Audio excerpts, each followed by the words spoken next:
Hi everybody. Just writing down your last few questions for today.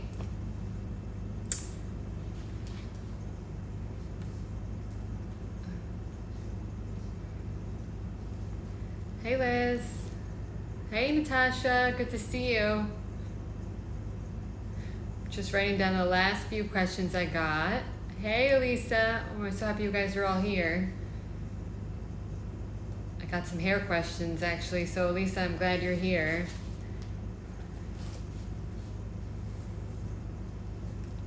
Just gonna wait for a few more people and we'll get started in a second. We got, I think, 13 questions over the past day or so I'll be answering all of those and then also getting into whatever live questions come in. As always, I'm here for you guys tonight, so anything you want to ask, feel free to send it in. If I can't answer it right away, I will write it down in our notebook and I'll get to it before the end of this session. We got a lot of different questions today. I didn't make it themed, just wanted to answer whatever questions you guys had. So we have a lot of different ones. I hope it's fun and exciting for everybody. Some things will repeat from previous weeks, but they're important, so we will go over them. So I'll just wait one more minute for a few more people. I know I got a few more people who asked some questions, and we'll get started. Let me make sure this doesn't fall. Good. Okay, I think we can get started. Hopefully some more people who ask these questions will join. I got a few questions this week, surprisingly, about makeup. Non-comedogenic, what does it mean? And which makeups should I use that are non-comedogenic? So non-comedogenic means won't create acne. So non means no, comedo means pimple, and genic means create. So that term actually just translates immediately into will not create a pimple. So if you're acne prone or break out easily when you're wearing makeup or anything on your face, moisturizer, sunscreens, things like that, you want to look for those words. Sometimes a lot of companies will write won't clog pores. That's the same thing. So oil-free isn't even enough. It has to say non-comedogenic or won't clog pores, and that means that it's not going to cause acne, or to the best of its ability. It's been shown. Hi Teresa, good to see you. We haven't seen you in a couple of weeks. I'm glad you're here. So non-comedogenic, so my specific question I got was which foundations do I like that are non-comedogenic? So I have a few favorite actually, and anybody who's my patient knows we've gone through this. I really like Laura Mercier. Most of that line is non-comedogenic. I like L'Oreal a lot, and Neutrogena. Both make great non-comedogenic makeups. They even say that they're great for acne on them because some of them even have salicylic acid in there to help with acne. I really like Hourglass. They make an illusion tint, which is a great non-comedogenic vitamin K serum, so we'll talk about that too in a second. And then I like Bare Minerals. So those would probably be my top four. L'Oreal, Laura Mercier, Hourglass, Illusion Tint, and Bare Minerals.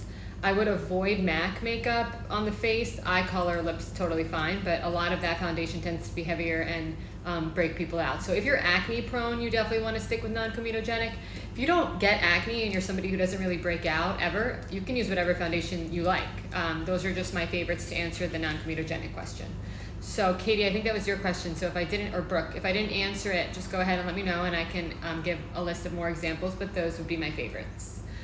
Teresa, I'll answer your question now. The best vitamin K serum for the eyes. So vitamin K works to help with dark circles. It's not necessarily made for fine lines and wrinkles, although it does help with that because it's an antioxidant, but it's specifically made to help with that purple discoloration people get under their eyes. My favorite one is K-Ox by Isden. I know I talk about that company quite a bit, not much in recent weeks, but that's my favorite vitamin K serum for under the eyes. It really does a nice job with puffiness and dark circles. It is not my favorite for fine lines, and Janelle, I know you asked what my favorite under eye cream is for fine lines, and I know I've gone over it before. I like the Restorative Treatment by Elastin. It's my favorite eye cream as far as tightening the skin and helping with fine lines around the eyes. It's also been shown to work both under the eyes and on the upper eyelid. Hi Miriam, hi Rich, hi Dr. Sadek, glad you guys are here. So that would be my favorite for fine lines and laxity, just kind of tighten things up. The vitamin K based one is my favorite for dark circles and puffiness. Teresa, I hope that answers your question. If it doesn't, just let me know. It's a straightforward answer. I like to just give one when you ask for one. So that would be my number one. And Janelle, I think that answers your question too. And that actually, we'll stick to the eye for now because I did get a couple of questions on under eye filler and what is it, how is it different from Botox, and what can it do. So as we get older, we lose volume in certain parts of our face, our bone structure changes, and aging is a privilege. You're lucky to get older. So I always tell everybody to remember that. But there are things we can do to help improve the way we age, the way we look as we age, and to feel more comfortable looking like ourselves, because everybody just wants to look like him or herself. Under eyes is one of the first areas where we lose volume, and that's when you start to see some hollowing under the eyes. You start to the thinner skin starts to show some of the vessels more underneath, which is how you see those darker circles and that purple bluish discoloration. So an eye cream is a great thing to have on board. And filler is something else that works beautifully under the eye to help give a very natural, rested appearance. Because we lose volume here, we basically can replenish that volume using filler. Some people ask what type of filler I use there. It really depends on the patient. I do a full assessment when you come in. I have a couple of favorite fillers for under the eyes. I like softer fillers, although some people need something a little bit more structured. So in that case, I'd go to more of a soft/medium filler, as I call it. They all last different amounts of time depending on the filler and the G prime. Lots of qualities about the filler will determine that. Hey Kristen, I'm so happy you're here. So filler will help because it puts volume in there, so it basically replenishes the volume that you've lost. The fillers I use under the eyes are made up of hyaluronic acid, which is a naturally occurring ingredient in your body, a chemical, and it's part of what makes up collagen. So these fillers also will stimulate some collagen production to help have a lasting effect in the area even after the filler dissolves. That's not the same thing as Botox. So filler is basically put in where you've lost volume. For example, we also lose volume in our upper cheeks. Everything starts to go down as we get older. We're lucky to be getting older, but everybody wants to keep themselves looking their best. So I'll put filler up in this area on some of my patients to help give them that lift and keep the volume up here. I don't like to put volume in areas where there wasn't volume before. That's my personal take on things. I think it looks more natural if you're just replenishing what you had as opposed to restructuring something. However, some people are unhappy with baseline, and if something makes you unhappy, then we should make you happy. So you can use filler in lots of different ways to restructure and add volume to different areas and to add support to different areas of the face and body. Botox, on the other hand, is not something that adds volume. It's something that minimizes the movement of the muscles where it's injected. So if you inject Botox around the eyes or under the eyes, that will soften your ability to crinkle, and that'll get rid of those crow's feet or soften their appearance. If you put Botox into the forehead, it'll limit your ability to raise up your eyebrows or scrunch down and cause those 11 lines. So that's more for dynamic movement, or dynamic wrinkles, it's called. So Botox minimizes the movement to help the skin look smooth. Filler puts the volume back where it used to be, or adds structure and support to help reduce fine lines and keep the skin looking smooth. So I hope that answers that question about under eye filler and filler versus Botox in general. If it doesn't, or if anything I said was confusing, obviously just type away. I can read right here, and I'll be happy to answer the question better. So I hope that answers the eye question. We got another question for filler, actually, and it seems to be a very popular question nowadays. Filler for my lips. Am I a candidate? What kind of filler would I use in the lips?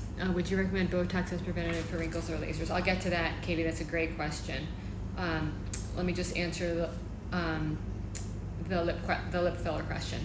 So our lips also lose volume as we get older. That's why when you see much older people, their lips are much thinner if they haven't gotten filler in those areas. Lips age just like everything else. You lose volume, they thin out, and a fuller lip is definitely a more youthful look. I am a minimalist when it comes to lips. I really do think that your lips should be appropriate for your age and your appearance. Some people can handle a bigger lip and it looks great. If you have big eyes or sharp cheekbones, your face can handle it. If you're somebody who naturally has a thin lip, adding a little bit of volume can definitely give a nice little perk and make you look younger and more like what you want to look like. But I would never recommend going really too much past what you naturally have. As we get older, some people might even notice in their 30s, 40s, you have these vertical lines forming on your lip. That's from loss of volume. So there's different fillers that can address that. When you said which filler would I use in your lips, it depends. It depends if we're looking to make a Cupid's bow and add some structure and shape, or if we're trying to just plump up the lip and make it more of like a pouty look. Everyone's going for that big lip look. I have a lot of patients coming in asking for that. I do lip filler on a lot of my patients. It's really just about your facial structure, your goals, and what we can do to make you look the most natural. But I am a minimalist when it comes to lip filler. Hi Matt, hi Floor. I'm so glad you guys could all join. Oh, Katie, I'll get to your question now. So Botox or lasers for prevention of signs of aging. Again, aging is a privilege, and I think it's important to do little things here and there to keep yourself looking your best. I end up doing a combination of both for my younger patients. So most of my younger patients actually are in a program where we do clear and brilliant lasers quite regularly, maybe 5 throughout the whole year. And that helps to shrink the pores, minimize fine lines, get rid of sunspots so they don't set in, clean up after the summertime. And then when my younger patients are starting to notice, they're moving and they're making these lines, we do a little bit of baby Botox to help soften that. You don't want to lose your muscle tone completely. You want to be able to lift up your eyebrows. That's looking frozen and dropped is a terrible look that makes you look older. So a combination of a little bit of Botox and a little bit of lasers early on really does help minimize the signs of aging and keep you looking your best for longer to avoid heavier duty procedures later in life. Not everybody wants to do that. There's always something for each age group. It's just about your anatomy, how you're aging, what you've used. Are you wearing sunscreen? Are you smoking? Do you have a healthy diet? All of that comes into play when we're talking about the signs of aging and how we can make you look your best. I hope that answers that question. Kristen, how quickly is Botox supposed to fade and how often should you redo it in your 20s? Great question. So Botox can last anywhere from 2 to 4 months. Some people are lucky and they end up to the 4-month point. Some people metabolize it faster and it only lasts about 2 months. So anywhere in that range, which is why we say about every 3 months is when you should have it done. Lisa, it always comes down to sunscreen because sunscreen is the most important thing you can use on your face every single day. It trumps everything I'm saying. And I know you know that, so you better be wearing it. Kristen, to get back to your question, in your 20s, so everybody has a different opinion on this, and I'll give you mine and what I do with my patients. So you'll have it done, you'll look like you can raise, you can frown, but you can't go all the way, showing you how it looks. And then I like to let my patients Botox, especially with the younger ones, fade completely before we redo it. Because I don't want you to lose your muscle tone. I want those muscles to stay strong. And I know that means that you'll probably have to do a little bit more Botox or the same amount of Botox each time as opposed to less. However, you are then doing it less frequently, so it kind of evens out as far as how much Botox you're doing in 1 year. And if you continue to regain the muscle strength all the way back, you'll maintain your muscle tone, and then you'll never have that like saggy look and that everyone worries about getting when you read about starting Botox too early and all of that. I want you to keep your muscle tone. I want you to look natural. So once the Botox is kind of fully worn off, that's when you come in. That's what I recommend, and that's usually around 3 or 4 months after getting the procedure done on average. So I hope that answers your question, Kristen. If it doesn't, let me know, and we can talk more about it when you come in if you want to. But that's my take on Botox in your 20s. And I actually did get a question, how early is too early? We seem to get this question every week. You never have to do Botox. How late is too late? You don't have to do it ever. If fine lines aren't bothering you, if they're not setting in and you don't want it, it's not necessary. I just want you to look and feel your best, in your opinion. So that's up to you. There is no too early. I mean, yeah, like in your teenage years, I would probably just dismiss you from the office. But if you're in your 20s and you're starting to notice those fine lines setting in, you're smiling and you're noticing the crow's feet set in photos, that's the time to come in and at least have the discussion with what we can do as far as eye creams, Botox, things like that. So I hope that answers that question. And Katie, I'm glad I answered your question too. If I've missed any live just now, let me know. I don't think I wrote down most of what I saw, vitamin K, Botox, lasers. So we'll keep going with the questions we got over the past 24 hours. And if you guys have any more live, keep going with them. I love getting them live. Any adverse reactions to Botox? I'm nervous to try something new during the COVID pandemic. First and foremost, Botox is supposed to be fun. Anything cosmetic is for fun. It's because you want to feel good and you want to look good and it's fun. It's not supposed to be stressful. So if you're nervous to do it during the pandemic, don't do it. Wait until you're comfortable going into the office and having it done. There's no reason to push it or do anything that makes you feel anxious or nervous. It's supposed to be a fun thing to do for yourself. There are always adverse reactions to any medication. So with Botox, especially in the wrong hands, it can lead to asymmetry of the muscles or it can lead to dropping of the brows, which nobody wants. That makes you look older, or dropping of the eyelid, which is something that's rare but can happen. If you're doing it in your masseters for TMJ or bruxism, it can affect your smile. If somebody goes too low around the eyes, you won't. This is your zygomaticus minor, which is a muscle that's near here and is the reason you can lift your lips to smile. If somebody injects that, you won't be able to smile evenly. Luckily, Botox is temporary. It does wear off, so that is something that will not be permanent. And again, there's always a risk of infection. You need to make sure you're going to a doctor's office or dermatologist's office where everything is done in a sterile way and clean. Bruising can happen. There's lots of different side effects, but overall, it's a relatively quick and safe procedure if done it with a dermatologist in a safe setting and somebody who assesses your face and your muscle movement. There is no cookie cutter way to do Botox. Your dermatologist should look at your muscle movement and see exactly where you need it specifically, because everybody is different. I hope that answers your question, Lisa. Let me know if it doesn't. Okay, so we'll keep going down the list of questions we got in the past 24 hours. So I got a question about hand aging, which is also a question I really liked. So besides sunscreen and moisturizer, what else can I do to minimize the signs of hand aging? So we've all heard it, your hands, you're welcome, Lisa, your hands show your age. They get a lot of sun. A lot of people forget to put sunblock there. So I know you said besides sunscreen and moisturizer, but just remember, everybody, when you're putting your sunscreen on, make sure you put it on your hands. Your hands are exposed to the sun all the time, so it's important to avoid those sunspots from popping up, to wear sunscreen in those areas. Your question was, what can I do outside of sunscreen and moisturizer to minimize the appearance of hand aging? So a couple things we do in the office, actually. The first one is the Fraxel laser. So little brown spots are super common on the hands, on the back of the hands. It's one of the first signs of aging, and we just laser those away. I like to use a Fraxel combined with a picosecond laser or a ruby laser. So I'll do a field treatment where we treat usually the hand and most of the forearm with a Fraxel laser that we've talked about before, and that really works out a lot of the sun damage and sun damaged cells. And then some of the darker spots, the more discrete spots, I'll go over with a ruby laser or picosecond laser to get rid of those. So it's a combination treatment. You can do just the spot treatment if it's just a couple of spots you want to get rid of and it's not really diffuse sun damage throughout the whole area. Another thing that we do for hand aging is actually filler. So if you notice, if you look at much older hands, you'll see that you can even see it on my hands, there's some volume loss in between the bones, and you can start to see the veins. So that is a sign of aging, and plumper hands look younger. So I like to use a filler, different fillers. My favorite one in the hands is Radiesse, and we use a cannula where we enter from kind of away from where all the vessels are, and use a cannula which won't break any vessels, and fill those those areas that have loss of volume to give a smoother, plumper look to the hands, which is definitely a more youthful look. Those are probably the two most popular procedures I'll do in the office for hand rejuvenation. They work beautifully.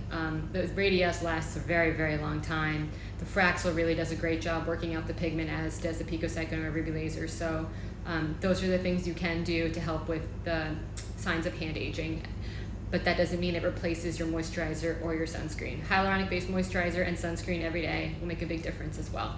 I also put my retinol on my hands. When I'm done putting it on my face at nighttime, I just rub the extra into my hands. So that's also something you can do. So I hope that answers the hand aging question. Katie, I think that was you too, but I'm not sure. So however, if I didn't answer it, or if there's more detail you wanted me to go into, just let me know. And we'll keep going down the list unless there's any more live questions right now. I don't see any. Great. So I got a question about hair loss. I guess after my post today on PRP, somebody asked me if the red lights do work, and should you do red light or PRP? So a lot of people lose their hair. Men and women lose their hair. As we get older, it's a sign of aging. Your hair starts to thin. Your hair doesn't grow as long. Everybody goes through it, or most people go through it. And there's a lot we can do to help with that. There's supplements you can take, which are, my favorite ones are Nutrafol. That helps to maintain the hair you have, increase hair health, and regrow some of the hair you've lost. As far as your question with red light and PRP, which one? Really depends on the patient. So if you have minimal hair loss and you just want to do something not really invasive at all, and something you can do at home, you can get one of those red light helmets and wear it at home, and that will definitely help stimulate growth factors and stem cells to regrow some of the hair and maintain some of the hair that you do have. PRP combined with red light really is a much better treatment. PRP is when we draw your blood into a special tube that has a stabilizing system in it, and we spin it down to isolate the platelets. PRP stands for platelet-rich plasma, and then we inject that into the scalp. I'm sure you might have heard of PRP in the joints for joint regeneration and collagen regeneration in the joints. It works.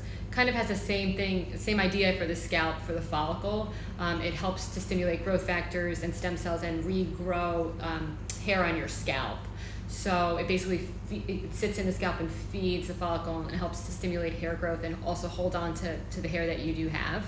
It's not a one-shot treatment. You have to do it every month for a few treatments to really get to the goal of how much hair you want to regrow and maintaining the hair growth.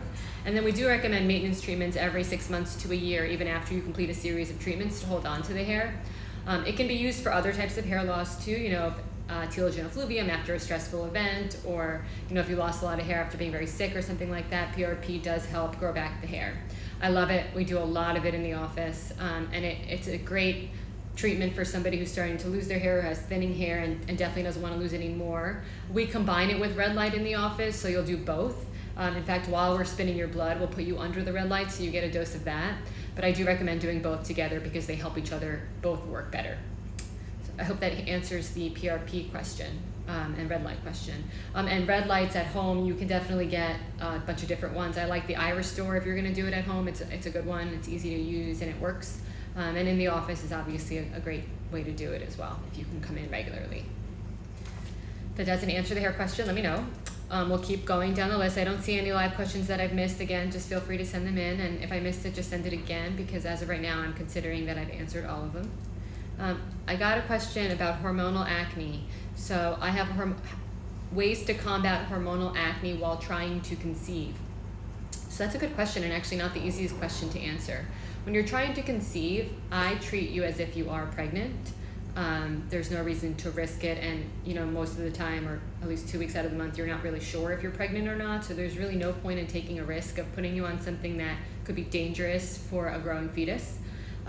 Unfortunately, during pregnancy, there aren't that many options to treat acne topically, and there really aren't many to treat acne orally.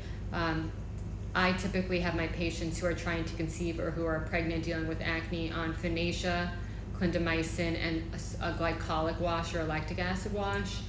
You can't use salicylic acid, you can't use benzoyl peroxide, you can't use a lot of different topical antibiotics. The good news is that a lot of the times the hormones of pregnancy actually do help fight acne itself, and your skin will look great throughout most of the pregnancy. But it really depends on the person, how broken out you are, and what we can do physically. We can do extractions and things like that to help clean you up. But it really does depend on the person. And no, I don't give, to answer the question directly, I don't give oral medications to women who are trying to conceive or who are pregnant for their acne. I just don't think it's worth the risk. Do you use hydroquinone for treating hyperpigmentation from sun damage? If so, how do you use it? Yep, so I do that in a combination with other things. Sun damage has to be treated in lots of different ways, but definitely can use hydroquinone to help fight those stubborn brown spots. It depends on how dark the spots are, where I decide which percentage I'm going to prescribe. It's anywhere from 4 to 8 to 12%. And it depends how sensitive your skin is. I think if you say how do you use it, you mean how often. I typically tell my patients to use it every other day. To make sure there's no irritation, and then if they can handle it, they'll go up to every day. I don't like to have anyone use it for longer than 3 months. I don't want to risk ochronosis, which is when you have paradoxical darkening of the skin because of overuse of hydroquinone. It's just, you take a little break after 3 months, and usually after that time, you've achieved your goal of lightening the skin. I actually give out a compounded version in my office. I think it works better and it's gentler. It's in a nice creamy vehicle. It's mixed with some kojic acid and some niacinamide to make it soothing and tolerable. And the kojic acid also helps lighten up the stubborn spots. In fact, we even have a newer compounded one now that also has green tea and vitamin C in it. So it's hydroquinone, green tea, vitamin C, and kojic, plus a little niacinamide. So that combination is lovely.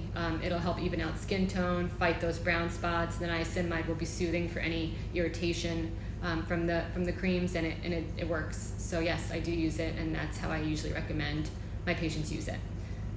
I hope that answers your question, Sarah. If it doesn't, let me know. And we do have it in the office if you want to come in and get some. It works. But I like to assess you before I decide which percentage to give you.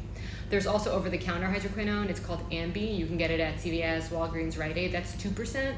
It does work. It's not as strong as the 4, 8, or 12, but it is an option as well. I have people use their hydroquinone at nighttime. I just really have a lot of other things I have people use during the day, like vitamin C, sunscreen, things like that. So I have my patients use it at night, but that's not everybody. Which is better to treat melasma, laser or hydroquinone? That's a great question. You can use both to treat melasma. Lasers, in my opinion, are more effective. And you can't use every laser to treat melasma. I like to use the Clear and Brilliant Permea. You can't use too much heat to treat melasma because heat itself can trigger the melasma. So if you use a laser that's super hot or set too strong, you can actually make the melasma worse, even though it might get better right away. A few days later, it'll just come back with a vengeance. So I like to do a specific setting on the Permea Clear and Brilliant laser, and that really beautifully works to clear out that stubborn pigment you get over here on your upper lip or in the middle of your forehead. A bunch of my patients actually listening right now have done it. It's a great treatment. And then I also prescribe the hydroquinone to use in between sessions to help lighten up the spots as well. If I had to pick one based on your question, I would choose the laser, but they both do work. I just think the laser is more effective than the cream if you had to pick one. Again, you have to take into account budget and timing and things like that, work. So really everybody's different, and we talk about all those factors before we make a decision for your plan if you come in to see me. I hope that answers your question, and if it doesn't, again, let me know like I always say. These are great questions tonight, guys. Keep them coming. I love questions about summer skin and pigment and products and lasers. That's what I love to talk about. So we'll keep going. I got some more body contouring questions this week. So I got asked, what is the difference between the Sculpture and the True Sculpt? And I love that question because I did say last week that they both use heat. Which laser do I use for melasma? Just answer that. I use the Clear and Brilliant Permea. It's my favorite laser for melasma. In fact, it's one of the only lasers I'll use for melasma. One of like 2, 3 tops that I use for melasma. So the Sculpture is a laser that treats fat, unwanted fat. There's a video on my feed about it. It basically uses a diode laser, and it has a specific wavelength that targets the fat cells themselves. You hook it up. It's different applicators, and that laser in there targets the fat and destroys it, and your body has to clear it. Oh, Courtney, I hope you come in. I can't wait to see you. Let me know. Come on in. Message me or call me. I'd love to schedule you. It'd be good to see you.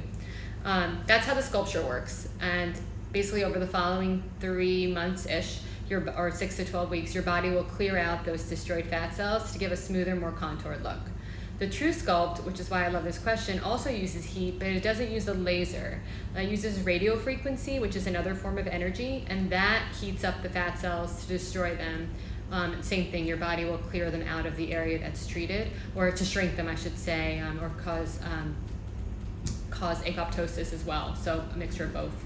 And your body will clear those fat cells out of the way. I like the radio frequency treatment too because it does tighten the skin, as does the Sculpture. Both of the treatments that use heat also heat up the collagen, which causes skin tightening. So I really do like that added benefit of heat-based fat reduction, non-invasive fat reduction.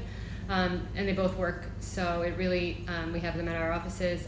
Everybody's different. It depends on the shape of your body, the area of fat you're treating, where we decide which device we'll use, if we're going to even do cool sculpting instead. So that all depends on the consultation, but that's the difference between True Sculpt and Sculpture, to answer your question. Great. Okay, melasma, we got that one, so we'll keep going down the list. Again, any live questions, feel free to ask them. They're my favorite. What is the difference between physical and chemical sunscreen, and do I recommend chemical sunscreens even with all of the stuff in the news about it going into your blood? So great question, very pertinent question now that summer's coming. So the difference, or summer's here, the difference between physical and chemical sunscreen is pretty straightforward. Physical sunscreen is a physical block where there's basically something blocking the sun from your skin. So the UV cannot get to your skin because you have the zinc or the titanium on your skin. You see physical sunscreen on your skin, whether it's tinted or white sheer or white color to it, you see it on your skin. That's how it works, it's physical. Chemical sunscreens, they don't block the UV rays. The UV rays do hit the skin, but immediately are converted to heat, which is how you prevent the skin from sun damage. So there's a chemical reaction that actually occurs on your skin because of the molecule in the chemical sunscreen, and that's how you're protected from sun damage, the UV rays. Yes, there is evidence to show that dry, itchy scalp treatment and when to come to the dermatologist. No problem, I will go over that right after this. So when you have something like melasma or rosacea or some sensitive skin, chemical sunscreens can actually make those things worse. Like we just said, heat worsens melasma, so why would you want to use a sunscreen that is producing more heat on your skin? If you have melasma, you have to stick with a physical sunscreen. Yes, there is evidence to show that some of the chemicals found in chemical sunscreens have popped up in serum or in blood. Really don't know the outcome of that. We don't know how dangerous it is. We do know that chemical sunscreens have been around a long time. In my personal opinion, which might be controversial, I'd rather you wear sunscreen than not. So I choose a chemical sunscreen over a sunburn. But to make life just so much easier, just use a physical sunscreen. There's so many of them. My favorite one I always talk about is the Isin one, the Elastin one, the Aveeno Positively Mineral one for the body. Here's one of them, here's another one. So I have a ton of sunscreen here and they're all physical. It's what I use. I like the tinted for my face. I like non-tinted for my body because I don't want to get my clothes dirty. And it makes life simple, then you don't have to think about it. So I hope that answers that question. Would you mind going over dry, itchy scalp treatment and when to come to the dermatologist? Of course I'll answer that question. So dry, itchy scalp or a lot of dandruff in the scalp is something usually called seborrheic dermatitis. It's a condition where your scalp is overly dry or flaky. Eczema, past month. Okay, we'll talk about eczema in a second too. So for just your basic flaking, dry, dandruffy scalp, you should just start by getting something at the drugstore like Nizoral shampoo or Selsun Blue or T-gel. And typically that does work pretty quickly. The reason that it stops working is your body does get used to it. It's called tachyphylaxis. Oh, is that what it's called? I think that's what it's called, yeah. Tachyphylaxis, right. I might just be on live and not sure if I'm using the right words, but your body gets used to the product. So every month you should rotate out the shampoo. So 1 month you'll use the T-gel, and then the next month you'll use the Nizoral, and then the month after that you'll use the Selsun Blue. And if you rotate through like that, they really do a better job of working. So that's the first step. When your scalp is itchy and flaky and you can't seem to get it better with those shampoos, then it's time to come in and see the dermatologist. Typically, then we'll prescribe a cortisone solution that you use overnight to help calm down that itch and flake and get rid of the flare. And we'll give you a prescription shampoo to help maintain and prevent the itchy and flakiness from coming back. Sometimes it's more than just seborrheic dermatitis. Sometimes it's a psoriasis of the scalp or SIBO psoriasis. So in those conditions, you do need something stronger and longer term treatment. So again, if it's something where it's keeping you up at night or you're itching and you're scratching all day, then yes, you should definitely come in and be assessed and be evaluated because it can also cause hair loss. Other places seborrheic dermatitis happens is flakiness in the eyebrows, around the nose, in the ears, behind the ears, and sometimes even on the chest. So if you're experiencing that, you should come in as well because there's lots of different creams, treatments we can do to maintain and help you feel better and look better. Definitely a medical condition, definitely something to come in for if the shampoo over the counter doesn't fix it. So the eczema question. So you got diagnosed with eczema for the past month and you've been using a topical steroid, but your skin is burning and itching. Any suggestions or ideas? So you should definitely go back and see your dermatologist. You don't want to be using a steroid cream on your skin for a month. That's a little bit too long. And especially if it's unbearable, Justin, you should definitely make an appointment. There's other options like Protopic or Elidel or non-steroidal creams that help with eczema. If you're covered, there's injectables now that help to treat eczema if you meet criteria for that. And if it's burning and it's a cream, you probably need an ointment. So that's definitely something you want to go back in for. People with eczema should be moisturizing all the time, avoiding long hot showers. You should really only be using fragrance-free gentle soap, and you should be only using soap on areas that are visibly soiled. And if there's nothing physically dirty on you, you should only really be using soap in your underarms, your groin, and your feet, the smelly areas. That helps to manage eczema nicely. However, it sounds like you're flaring pretty badly, so you should definitely make an appointment with your dermatologist, come on in and get some help. There's lots of other options instead of using a steroid for a month straight. That's just not good for your skin and it's not safe. So I hope that answers that question. And if you need to message me or get information on who you can see, or if you want to see me, feel free. But we definitely need to get you better. So I'm sorry you're dealing with that. That sounds painful and frustrating. I'll keep going down the list of questions I got for the past 24 hours. If there's any other questions live, let me know. I got a few hair questions, which I really liked. That was a nice change this week too. So I was asked, what is the best product to use to protect my hair from the heat? So I'm not sure if you meant, you're welcome, Justin. I'm not sure if you meant the heat, like the sun from damaging your hair, or like sunburn on your scalp. So everybody forgets to put sunscreen on their scalp, and I mean the skin is exposed and apart, or if your hair is thinning. So you definitely want to use sunscreen there. I really like the Supergoop one for the scalp, and Kula also makes a really nice spray SPF for the scalp. Love that. Easiest way of protecting your scalp is wearing a hat that protects the hair underneath as well as the scalp itself. So that's a great way of doing it. When you are buying a hat to protect your hair and your scalp and your face, you want to look for UPF. My hats are all UPF 50 and they can be very fashionable. Coolie Bar is a great brand that makes lovely UPF protective UPF clothing. But the spray, the Kula spray, is actually wonderful for spraying the hairline with some SPF. And if you don't mind getting your hair dirty, you can just go ahead and take your regular SPF and rub it in there. That's not unsafe. If you were talking about heat protecting products, so you want to not just protect your hair from UV, from your scalp from burning, but just protect your hair from damage from the heat and the sun. I really like this one, the Bumble and Bumble one. That's what I use. It's the Bumble and Bumble Hairdresser's Invisible Oil Heat/UV Protective Primer. You put it on your hair pre-styling, or just put it on before you go out, and it really does help protect your hair from the sun and the UV and the heat, and it keeps your hair looking healthy throughout the summer. It also, if you have colored hair, it helps protect the color, which I really like. So that was the hair question I got about sun and heat and hair. I also got a question about my favorite hair masks. So most of the hair masks I like, or actually all of them, are not ones you leave in overnight or anything. They're just kind of 5 minutes in the shower and then you rinse them out. The one I like the best is Kerastase, which I don't have here. It's a repairing one. I also like the Moroccan oil one, the hydrating mask. And then if you want something to leave in your hair afterwards, like a leave-in bond smoother or like strengthening hair one, I really like the Olaplex. They made a number 6 one that you leave in. Olaplex number 3 is also great, and you can leave this in for a long time. It says to wash it, I think, after like 20 minutes, but I spoke to some hairdressers and you can actually leave this in as long as you want. If you're gonna wash your hair the next day, you can leave it in overnight.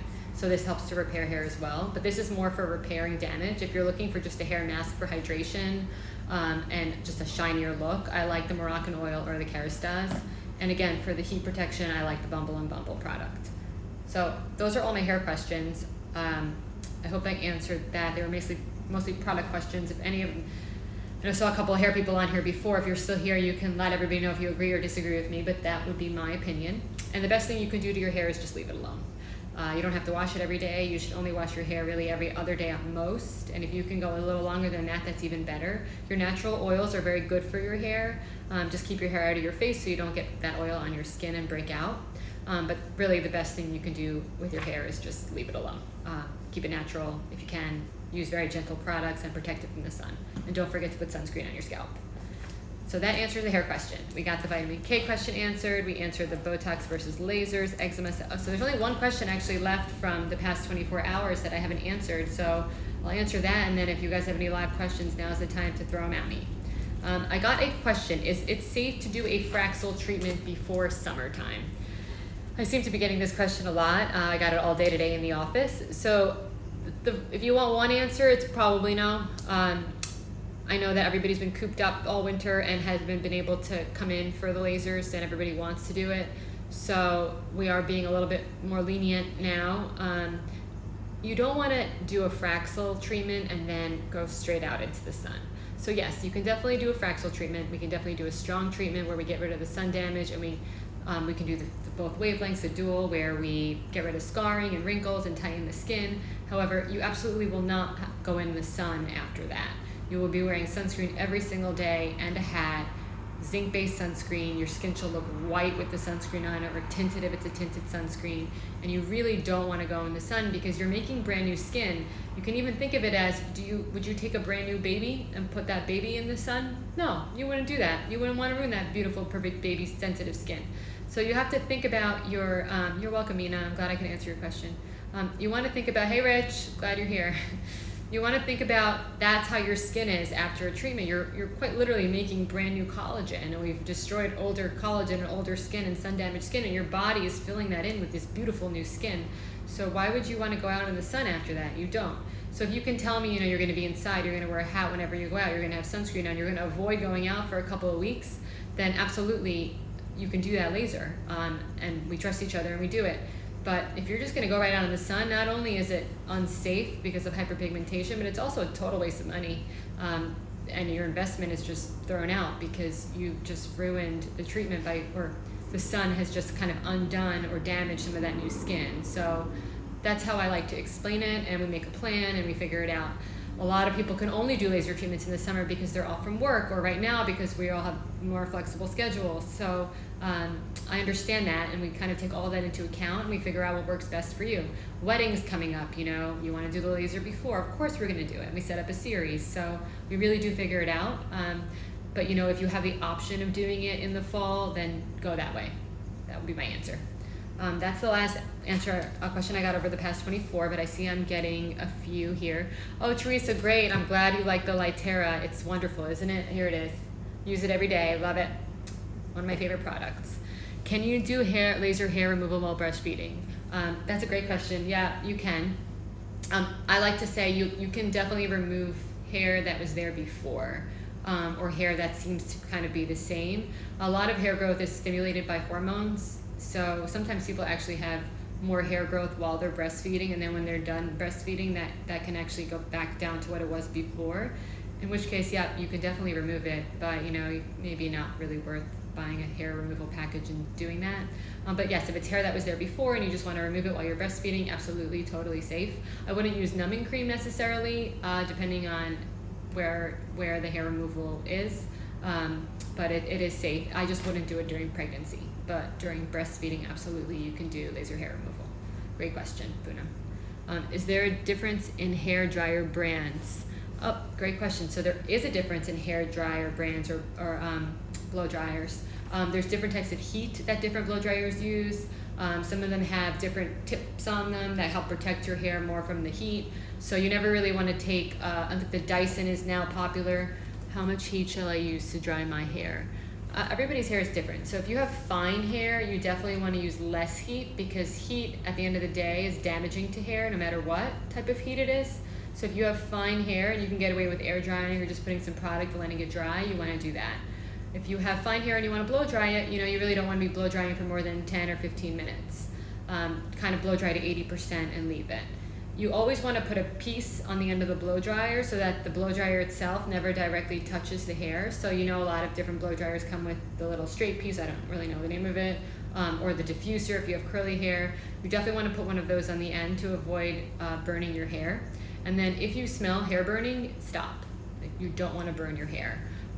The newer ones that kind of use more circulating heat, like the Dyson, things like that, are definitely safer, but again, you can still burn your hair. So you really need to read the instructions, see what it's recommended for fine hair. If you have coarse hair and your hair can handle it, yep, you're probably going to need to use more heat. If you want to straighten out curls, you need to break those bonds, so you definitely need to use more heat. But you really have to be careful and keep the blow dryer away from your hair, keep the setting on one where you're not smelling any burning, and it's better to take a little bit longer with lower heat than it is to blast the heat and scorch the hair. You're coming in and out. Guess I'll have to watch tomorrow. Can everybody else hear me okay? If not, just let me know. If I've been coming in and out this whole time, please let me know. But Teresa, I think it might just be yours. I think that happened before. So I will definitely post this so you can listen to it tomorrow. I hope that answers the heat question. And Dr. Sadik, we did talk about the Bumble and Bumble. So if you do use something similar to this, which is a heat primer before you blow dry your hair, you can definitely minimize damage from the heat, because it will help protect your hair from the damage of the heat. It will also make it harder to straighten the hair or dry it quickly, but it does protect it. So that's another recommendation. Okay, Teresa, no problem. I'll be posting this, so don't worry. I might have missed another live question. Are natural bristle brushes superior? So I don't think so. I don't use a natural bristle brush, and my hair seems to be fine.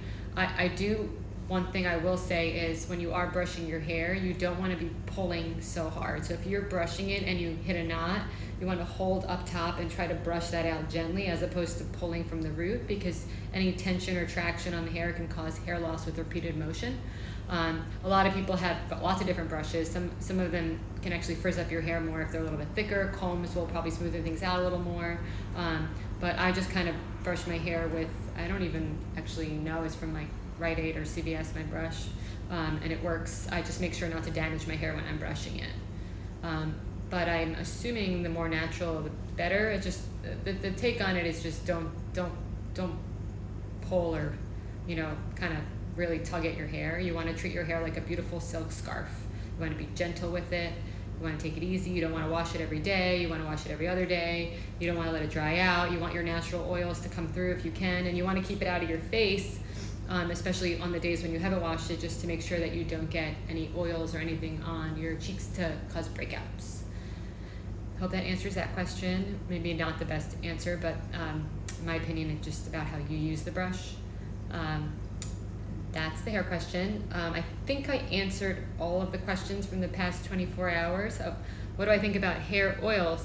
I like hair oils, especially for drier hair. You want to replenish oil in your hair. Dry hair breaks more easily. So I wonder if it's here. I like the Kerastase Elixir oil. That's what I use when I feel like my hair is drying out. Again, any oils can really trigger acne, so just make sure you keep it out of your face. But if you have drier hair, and especially in the winter time, and you feel like it's dry and kind of breaking, oil can really help with that. Moroccan oil is great. Any argan oil is great. I like the Kerastase oils. I think they're wonderful. It's a 10 makes a great keratin-based oil. So anything that makes your hair feel good and smooth and stronger is definitely a good idea. Can you share your everyday makeup and what products do I use? So, sure. I have most of it here. The rest of it's over there. I won't show you, but I can tell you what I do. So when I wake up in the morning, like we've talked about before, I do my TNS serum. That's my first step. And then right after that, I'll apply my eye cream and my neck cream, which are both by Alastin. Then I kind of let that all hang out because those all have some growth factors in there. I make a coffee, I have some coffee. After that, in the summertime, so now I've been using Lytera, which is a pigment corrector to help make sure that there's no brown marks popping up from the sun on my skin. And then after that, I put on my vitamin C and moisturizer, which is Isden, which I don't have right here, but that's my last skincare routine step before my sunscreen. My sunscreen that I've been using is the Isden Ageless. So this sunscreen has more vitamin C in it. It's SPF 50, it's tinted, it goes on smooth, it's zinc based, so it's a physical sunscreen, and it also has DNA photolyase in it, which is a DNA repairosome, so it actually repairs DNA damage in real time, and it's activated by the light, so by sunlight and actually indoor light. So when you go outside, that enzyme is actually turned on. So in addition to the SPF in here protecting you from UV damage, if anything kind of gets through, you could think of it, this enzyme is repairing that damage in real time. And that works for 12 hours. The enzyme, the sunscreen, you have to reapply every 40 minutes or so if you're outside. I reapply it regularly throughout the day with a brush. Then that's that. I don't wear foundation. I just wear this, and some days I'll use the Alastin one instead if I need a little more coverage. This is a little bit thicker. And then after that, I use the Hourglass Highlight Blush. I think it's called Strobe Light or something. Yeah, Strobe Light. It's like a pinkish, silverish, blushy highlighter. I'll put that on my cheeks, on my cheekbones. And then my mascara is Yves Saint Laurent YSL The Shock. And that's the makeup I wear every day. This does a really good job as kind of like a foundation / sunscreen. So I hope that answers your question. That's my everyday makeup. If I am gonna put eyeshadow on, which I have a little bit on right now, I'll use the Hourglass or Charlotte Tilbury creamy eyeshadow in the summer. I like that better for the summertime. And in the winter, I'll switch to more powder-based stuff because it doesn't cake up in the winter. I hope that answers that, and that's my morning skincare routine. My nighttime routine is much quicker. I wash my face, I do my Alastin Ultra Nourishing Moisturizer, and then I put on my retinol, then I moisturize again, and I go to sleep. So that's my nighttime routine. So much quicker. I'm usually tired, and I just want to wash off and go to bed. And I wash actually with a gentle face wash. I just use the Aveeno Ultra Calming Cleanser at nighttime, and that's how I remove my makeup. I just do a double cleanse. Lots of people have different ways of doing it. You can use micellar water. I just love that cleanser. It's easy on my skin. I don't wear any concealer, no. If I do have a pimple, I'll use a little bit of foundation. The Hourglass one, actually, I mentioned earlier, that Illusion Tint one. I'll use that as a concealer, but usually no, just this and some blush and highlighter. Or retinols, no, you don't want to use retinoids or retinols during breastfeeding or pregnancy. You want to avoid them. So retinols and retinoids affect neural tube formation in infant and in developing fetus, and it's been shown that it's also unsafe for babies. So you definitely don't want to use that when you're breastfeeding. Even though there are some studies showing it's not absorbed into the bloodstream, especially like lighter ones, it's just not worth putting on, and then you might touch your baby and it's just not safe. So during breastfeeding and pregnancy, I recommend using the Kukiol, which is a retinol-like, plant-based retinol-like product. It has the same very, very similar anti-aging properties or skin rejuvenation properties as retinol without the vitamin A, so that risk is mitigated. So you can use this during pregnancy and breastfeeding to get a similar result. Helps with pores, helps with fine lines, does very much what retinols do, but is a little gentler. This one is my favorite, the Melatonin, because it also has vitamin C serum in it, hyaluronic acid, antioxidants, and topical melatonin, which is great for your skin. So this is what I usually recommend to moms who are pregnant, or moms who are breastfeeding or pregnant women instead of a retinol. That's a great question. So no, definitely not okay during breastfeeding, retinoid or retinol, none of it. Do I finish my coffee? Yep, I finish my coffee in the mornings. It's actually how I decide how long this stays on my skin, because you want to let the growth factor sit on a little while before you put anything else on. So I'll put this on and then I'll have my coffee and then I'll go back in and finish my skincare routine. So that's my morning routine. Oh good, I'm glad, Poonam, that answers your question. Any other live questions tonight, guys? We answered all the questions that I got over the past 24 hours, and I love them all. I have a bunch of products here. I think I answered all the product questions. Lila, hi, I didn't say hi to you before. I'm glad you could join us. There are no more questions. I think we'll call it a night, and if anyone hasn't had dinner, go enjoy dinner or enjoy the beautiful weather. I hope we're all enjoying this nice weather we've been getting. Next week, same time, Monday at 7 o'clock, and I will post 24 hours before for you guys to ask me any questions you want. I love answering them, and again, if there's anything I didn't get to tonight, either ask it next week or send me a message and I'll directly answer you. This is my favorite part of the week, and I love chatting with you guys, so I hope you have a good night, and thank you for joining me. Bye.